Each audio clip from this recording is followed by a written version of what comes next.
शहबाज़ शरीफ़ पंजाब खे हवस न करणु घुरिजे, हवस कंदा मुल्क वञाईंदा। ऐं क्लियर इन करे तो बार बार ॻाल्हायां, मुल्क में थर में बि पाणी मींहुं वसंदो आहे न, उते फसल फुटी पवंदो आहे।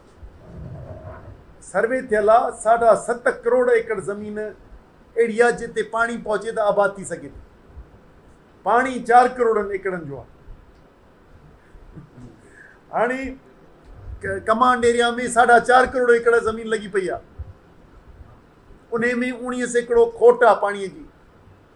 हाणे तव्हां जेका नई कैनाल ठाहींदा, जेको बि नओं ठाहींदा, उहा मरियम ठाहे, शहबाज़ ठाहे या ज़रदारी ठाहे, या पोइ थो चवां त कहिड़े सूबे में ठहे, जंहिं बि सूबे में ठहंदो, भले सिंध में ठहे, उहो नुक़सानु मजमूई तौर ते आख़िर में सिंध जे मौजूदा कमांड एरिया खे पवंदो, सॼे पाकिस्तान जे खे पवंदो। पर पाकिस्तान वारा ॿिया शेयर कोन कंदा।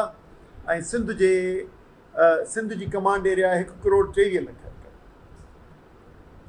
उन मां खुटंदी वेंदी। उहा पंजाब में ठहे, थर में ठहे, रेणी में ठहे, या कच्छी में ठहे, या CRBC 2 चश्मा राइट बैंक कैनाल 2। ऐं जंहिं महिल नाला थो वठां न कैनालनि जा, थोरो ज़हन में रखी छॾिजो, कच्छी कैनाल 2, कच्छी कैनाल 1 जी ॻाल्हि न पई हले। CRBC 2 चश्मा राइट बैंक कैनाल 2 KP में आहे, हू बलोचिस्तान मां। तीअं ही थर जेको आहे सो सिंध में आहे, या ग्रेटर थल कैनाल जेको पंजाब में आहे, या चोलिस्तान पंजाब मां। त इन में जिते बि ठहंदो at the end loser Sindh थींदुसि। उन करे शहबाज़ शरीफ़ खे एज़ अ प्राइम मिनिस्टर थी अहिड़े क़िस्म जी, मुंहिंजे ख़्याल में इन ॻाल्हि ते हथु खणी वञणु घुरिजे। पाण माहिर कोन्हे, पाणी जो माहिर कोन्हे, उन करे सियासी बयान न ॾिए त बहितर आहे।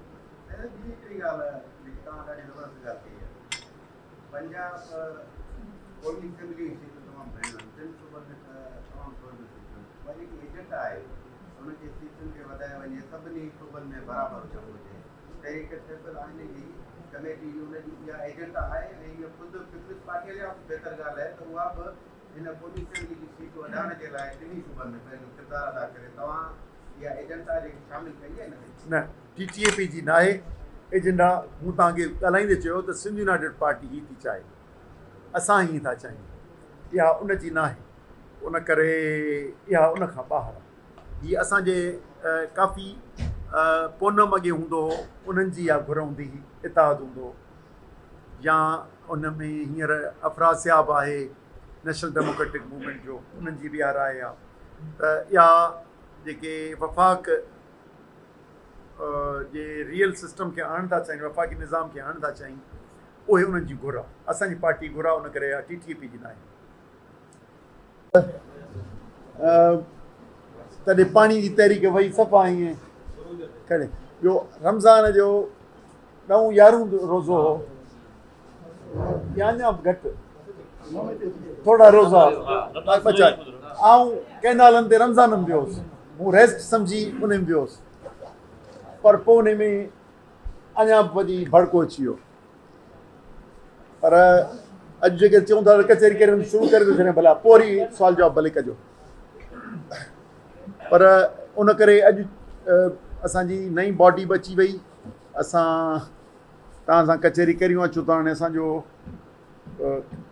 हेठि में ॿियनि जे ॼमशोरो जे जेके बि आहिनि दोस्त, उन्हनि सां मिलणु जुलणु वधीक थो थिए। हिते अक्सरियत सिंध यूनाइटेड पार्टी जूं गॾिजाणियूं थियण जे करे हिते थिए थो। ऐं कुझु तब्दीलियूं बि आयूं बॉडी में। ऐं हाणे अॻे ख़्वाजा नवीद हो, हाणे रमज़ान बुरड़ो आहे इंफॉर्मेशन सेक्रेटरी।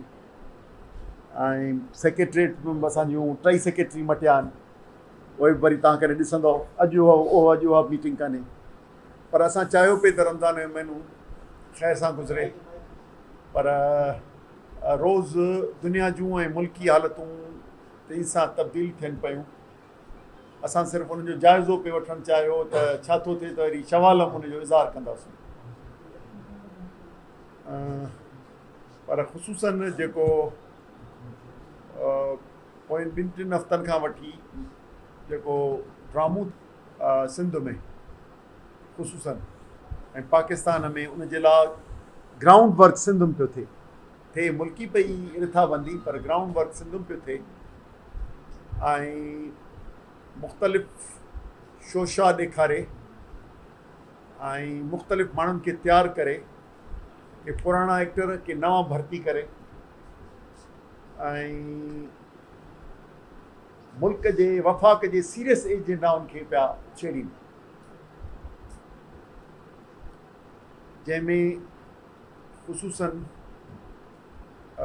239 जेको आर्टिकल आहे उनखे ऐं माना इन खे अञा आर्टिकल्स में चऊं त नवनि सूबनि जी साज़िश खे ऐं हितां जी जेका NFC जेका असांजी मालियाती कमीशन आहे उन जे इख़्तियारनि खे छेड़ण जा प्रोग्राम अथनि पर ख़ुसूसन जेको 3-4 हफ़्तनि खां हले पियो उहो सॼो हथरादू मुख़्तलिफ़ फ़र्दनि खां पहिरीं तज़ाद फैलायूं 2-3 महीननि में हिते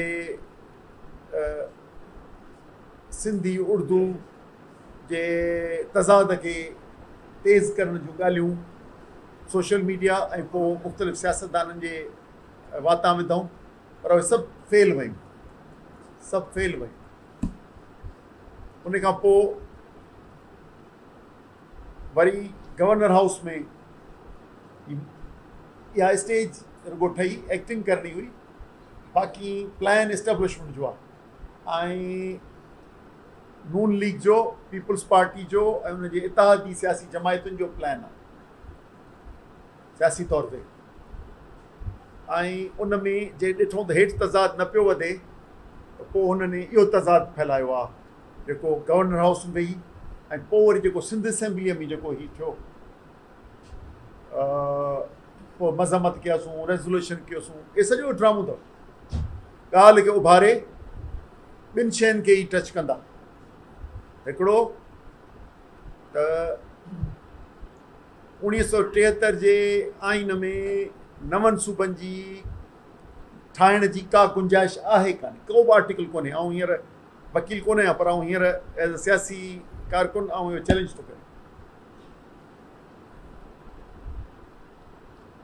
ऑल्ट्रेशन ऑफ बाउंड्रीज़ तव्हां सम्झो पिया कपिड़ा ऑल्टर कराईंदा आहियो न वेकरा थी विया आहिनि सोड़ा थी विया आहिनि नंढियूं बाउंड्रीज़ या वॾियूं करण में ऑल्ट्रेशन ऑफ बाउंड्री जो 239 आहे जंहिंमें उन जेको ऑल्टर थो करणु चाहे सूबनि जी हदुनि खे उनजी 2 भाङे 3 जेकॾहिं उहा पेश कंदी त पोइ सदर ॾे प्रपोज़ल वेंदो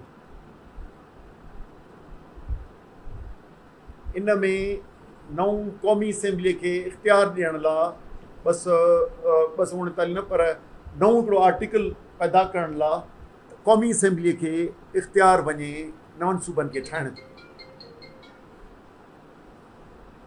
असां इन जा मुखालिफ़ आहियूं मज़म्मत करियूं था जेकॾहिं इहो कंदा त फेडरेशन टुटंदी फेडरेशन खे ख़तरो पवंदो जिन बुनियादनि ते असां TTAP में इहो चवंदा आहियूं त तहरीक तहफ़्फ़ुज़ आइन पाकिस्तान में त महिरबानी करे आइन जे हसास मामलनि खे न छेड़ियो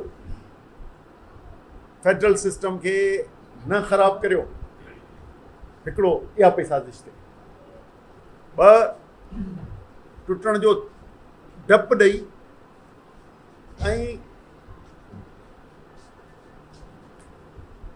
लोकल गवर्नमेंट जे नाले ते लोकल गवर्नमेंट प्रोविंशियल सब्जेक्ट आहे जंहिंखे सूबनि वटि उनजो सॼो निज़ाम आहे उनखे मुशर्रफ वांगुरु लोकल बॉडीज़ डिपार्टमेंट आहे उनखे लोकल गवर्नमेंट ॾेई ऐं उनजा ऑडिट जा ऐं फाइनेंस जा इख़्तियार उन्हनि खे ॾियूं मर्कज़ खे ॾियूं यानी इहो वरी ॿी नमूने सां वरियूं ठहण थी पोइ सूबाई असेंबली कुझु न रहंदी टियों इहो छो खेॾियो आहे सदर साहब ऐं उनजी पार्टीअ छो त पोयनि इन सदर जे उहिदो वठण जे उहिदे या ई गवर्नमेंट जूं वठण जे बदिले जेको हिननि पाणीअ जो सौदो कयो ज़मीनूं लिखी ॾिनियूं अथनि कोस्टल बेल्ट सामूंडी पटीअ ते Pakistan land and port authority ठाहे सामूंडी पटीअ जो बि इख़्तियार ॾेई छॾियो अथनि अणसिधी तरह सां अथॉरिटी जे नाले वफ़ाक़ खे। मिनरल्स एंड माइंस ॾेई छॾिया अथनि, इंडस्ट्रीज़ ॾेई छॾिया अथनि, प्राइवेटाइज़ेशन ॾेई छॾी अथनि। ही सॼी SIFC जेको आहे ॾेई छॾियो अथनि। त इन में बदनाम ख़्वार सिंध में ख़ुशूसन थिया आहिनि आम जा, ऐं सिंध जे माण्हुनि नापसंदीदगी ऐं नफ़रत जो इज़हार पोयनि 2 सालनि में हर जॻह ते करे पियो, ऐं इहो उन्हनि खे सेंस थी वियो आहे। हिननि मीडिया जे ज़रिए या ॿियनि जे ज़रिए जेका पंहिंजे पुट खे या ॿियनि खे प्रोजेक्ट करण जी कोशिशि कई, पर उन में हाल हुजे त उनखे थिए न दारी दलाली कनि, सौदा कनि ऐं हुनखे हीरो थियनि न थी सघियो। हाणे ही जेको सिंध असेंबली में थी गुज़रियो, इहो थी गुज़रियो आहे जेको तव्हां ॾिठो। त हाणे पंहिंजो सभु विकिणी, मादनी वसीला विकिणी, सामुंड विकिणी, ज़मीनूं विकिणी, दरिया विकिणी, हींअर जलालपुर पियो ठहे। जलालपुर 2 लख एकड़नि ते थो हींअर करे, उनखे कुझु बि नथी करे प्रोविंशियल गवर्नमेंट। ई उन करे जलालपुर ठहंदो त उन खां पोइ